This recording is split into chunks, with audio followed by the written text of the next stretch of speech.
Безопасность – забота номер один, когда мы говорим о нахождении вашей собаки на улице, во дворе или в другом месте. Чтобы обеспечить безопасность для своей собаки, устраните любые возможности для собаки убежать со двора. Два самых худших праздника в году — Новый год и 4 июля, потому что люди запускают фейерверки, сигналят проезжающие автомобили. Это пугает собак. И дело не только в звуках, но и в запахах. Когда собака пугается, она может перескочить через высокий забор, подкопать забор и пролезть под ним, ломать замки. Известно, что собаки даже перегрызали сетку забора. Поэтому вы должны сделать свой двор безопасным для собаки, чтобы у нее не было возможности убежать. Говоря о безопасности, в первую очередь мы думаем об ограде. В этом дворе живая изгородь высотой 2 метра. За ней сетчатый забор. С точки зрения безопасности это подойдет почти для всех собак, кроме тех, кто любит копать. Для подобных заборов из живых изгородей и сетки снаружи, чтобы собака не делала подкоп под ней, многие люди делают цементное основание. Они роют канавку по всей длине изгороди и заливают туда цемент. И когда собака начинает копать, она не сможет выбраться. Если у вас нет финансовых возможностей, вы можете принять другие предупредительные меры. Это колышки. Особенно хорошо они подходят для садов, потому что они незаметны для людей. Вы просто вбиваете колышки в землю и оставляете сантиметров 10 на поверхности. Расположите их так, чтобы собаке было неудобно ходить между ними. Это помешает собаке подходить к изгороди и делать подкоп. Между ними они тоже не могут подкопаться. Следующее, что можно сделать, и это не так дорого, как заливка цемента, использовать плетняк или шпалы по периметру. Вы можете положить их к стене. Если это не остановит заядлых копателей, можно выкопать траншею и заложить плетняк или шпалы туда. Вот маленький трюк. Некоторые собаки не любят копать там, где их собственные экскременты. Возьмите экскременты вашей собаки и закопайте там, где она копалась. Вы можете подумать, у нас забор высотой 1,80 м, цементное основание под стеной. Как может моя собака сбежать? Но есть такие мастера-верхолазы, которые могут вскарабкаться по стене и выбраться наружу. Это или Джек Рассел терьеры, бассенджи или большие немецкие овчарки. Все они, если лазают по стенам, то через такую смогут перелезть. Чтобы такая собака не перелезла через стену высотой в 1,80 м, вы можете взять деревянную решетку и с помощью мастера-плотника, любого человека, который умеет работать с деревом, прикрепить такую решетку на стену. Это недорого. Вот так. Вы заметили, что она накренена внутрь, потому что иначе небольшие собаки могут карабкаться и по решетке. Поэтому нужно взять брусок 2 на 4, распилить по диагонали, прикрепить сверху на стене прямым углом во двор, а потом решетку прикрепить на скос бруска. И тогда, если собака и сможет подняться по стене, на решетку она не залезет. Так что, если вы будете что-то сооружать поверх стены, делайте это под наклоном и по всему периметру. Безопасность собаки во дворе должна быть на первом месте для вас. Убедитесь, что там нет того, от чего собака может заболеть. Вот, например, такие цветущие растения, или это пальма. Кажется, она называется саговая пальма, опасны для многих собак. Посетите сайт Организации защиты животных. Там есть список растений и цветов, которые могут оказаться ядовитыми для вашей собаки. Убедитесь, что собака не может их съесть. Предупреждение и контроль всегда инструмент номер один для безопасности. Когда мы говорим о других вещах, важных для безопасности, нужно упомянуть головки распрыскивателя. Если их можно жевать, ваш щенок будет их жевать. Особенно если ему скучно и нечем заняться. Убедитесь, что у собаки не будет возможности добраться до головки распрыскивателя, а также до шлангов, до оборудования бассейнов, что поднимает еще один вопрос. Если у вас во дворе есть бассейн, вы должны научить собаку, как вылезать из бассейна безопасно. если она случайно упадет в бассейн. А до этого времени отгородите бассейн.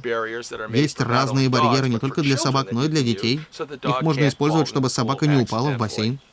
Смотрите на это с точки зрения здравого смысла. Вы же не оставляете ребенка во дворе со словами «Послушай, дорогой, не безобразничай здесь».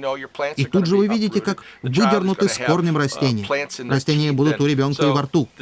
Так же, как вы оберегаете детей, используя методы предупреждения и контроля во дворе, защитите и вашу собаку.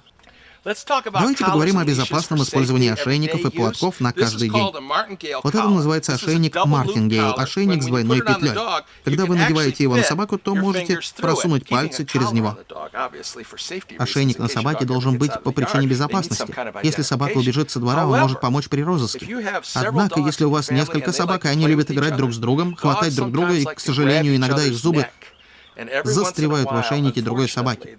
Поэтому, если у вас есть собаки, которые любят играть друг с другом во дворе, хватать друг друга, вы должны или, первое, снимать ошейник с собак, или, второе, использовать ошейник со специальным замком, который, если на него оказано давление, автоматически расстегивается. Еще один тип ошейника — защелкивающийся. Один щелчок, и вы его застегнули. Но подходит только для маленьких собачек.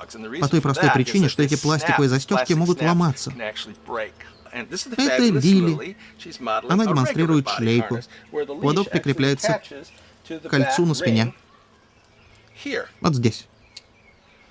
Это снимает давление с горла собаки. Но что делать с собакой, которая любит тянуть поводок? Есть несколько вариантов. Вот один — это шлейка, называется Easy Walk. Когда вы надеваете ее на собаку, поводок прикрепляется к ее груди.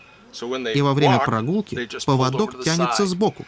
Поэтому для собак, пока они не приучатся к команде рядом или к ноге, или не научатся ходить около вас, я рекомендую такую шлейку. Это наилучший выбор. У них есть разные модели. Sensation, Soft Touch. Это называется Easy Walk. Но самое главное, поводок крепится на груди. И когда собака рвется вперед, он тянет ее в бок. Можно также использовать носовую шлейку. Она крепится на нос, а потом идет под подбородком собаки, и когда собака рвется вперед, он осторожно тянет ее в бок. Есть тоже разные бренды. Halty, Gentle Leader. Они хороши для управления собаками, которые любят тащить вас за собой по улице. Но они лишь средство контроля. Не нужно держать их на собаке до конца их жизни. Это второй ошейник для сдерживания собак, тянущих поводок, который я рекомендую. Если говорить о поводках, я хочу показать вот этот поводок. Он называется банджи. Его я рекомендую в первую очередь. Когда вы его прикрепляете к собаке, у него большая растяжимость. Если ваша собака увидит белку и рванет за ней, потому что еще не выучена, благодаря большой растяжимости поводка собака не повиснет на конце и не удушится.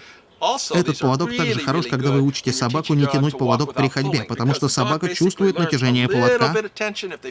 Это становится сигналом притормозить, и они перестают тянуть. Для ежедневного использования, если вы хотите предупредить неприятные ситуации в доме или во дворе, если вы привязываете собаку, пока работаете в саду, вы можете использовать вот такой поводок, который собака не сможет сживать. Они жесткие и не обматываются вокруг шеи собаки или лап. Лили, иди сюда. Как вы заметили, этот поводок пристегнут у Лили на спине. И дайте собаке чем-нибудь заняться. Пусть она погрызет игрушки, наполненные лакомствами, чтобы сидеть на привязи было не скучно. Хороший способ обеспечить безопасность собаки — поместить ее в вольер. Но здесь есть пара правил. Не надо помещать ее туда, если она к этому не приучена. Если у вас есть такой же вольер, который сделан вдоль стены дома, вы видите, что здесь есть тень, с двух сторон он открыт, и поэтому здесь приятный ветерок. Но вы же не собираетесь просто запихнуть сюда свою собаку и все. Ее нужно здесь кормить, с ней здесь нужно заниматься, выходить сюда, иногда почитать газету, чтобы собака почувствовала, что в этом месте ей интересно. Первое, что нужно делать, если вы держите собаку в вольере около дома, проверить фактор безопасности. Особенно, если у вас молодая собака до 1 года или собака из приюта, которой было скучно всю жизнь. И они снимают свой стресс путем жевания всего, что можно жевать. Вы видите, что здесь много вещей, от которых собака может заболеть. Камни, угли, мусор. Собака будет жевать все, что жуется. Поэтому, чтобы обеспечить безопасность собаки, которую вы здесь держите, нужно от всего избавиться. Как только вы избавились от всего, что может повредить собаке, убедитесь, что у собаки достаточно воды. Если вы оставляете собаку одну на продолжительное время, я рекомендую оставлять 2 источника воды. Убедитесь, что хотя бы один источник нельзя было бы опрокинуть, чтобы у миски не было бортика, на который собака может наступить и перевернуть миску, особенно в жаркий день. Тогда у нее не будет воды. Тогда можно привести собаку. Идем. И привязать ее здесь. Это лучшее место на земле. Вы можете учить их здесь. Привет, сидеть, молодец, ищи. Принесите игрушки, чтобы собака была чем-то занята. Другими словами, никогда не оставляйте собаку в вольере, если ей это не нравится. Еще один вольер, который вы можете установить у себя во дворе, это модульные блоки из сетки.